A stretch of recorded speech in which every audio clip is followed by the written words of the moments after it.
তো জঙ্গলের মতন, হে ডাকটা জঙ্গলের মতন।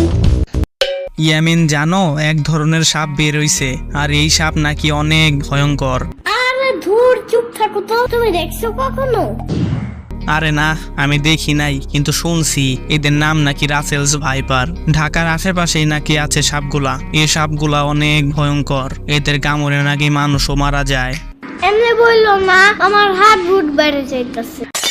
আরে তুমি হার্ট বুট বাড়াইও না। ভয় লাগলে কি করতে হয় সেটা বলো। ভয়েরটা তো জানি না, তবে এই রাসেলস ভাইপার দেখলে 10 ফুট দূরে থাকতে হয়। এই সাপ যদি কামড় দেয় 2-3 ঘন্টার ভিতরে হসপিটালে নিতে হয়।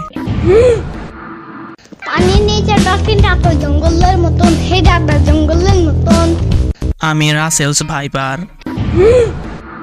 কি যোগ্যতা আছে তোমার? কি?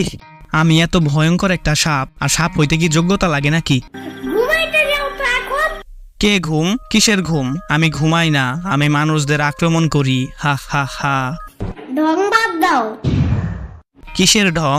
আরে আমি সাপ, রাসেলস ভাইপার সাপ, বিষাক্ত সাপ। ঢং বাদ দাও। কেন বাদ দিব? আচ্ছা তুমি শুনছো না, বাংলাদেশের রাসেলস ভাইপারের কামড়ে 80 জন মারা গেছে। বলছিল তো, বাট কাহিনীটা ভুয়া। আরে ভুয়া না, ভুয়া না, দেখো এই সব কিছু সত্য। ভয় পাও আমাকে, হি হা হা।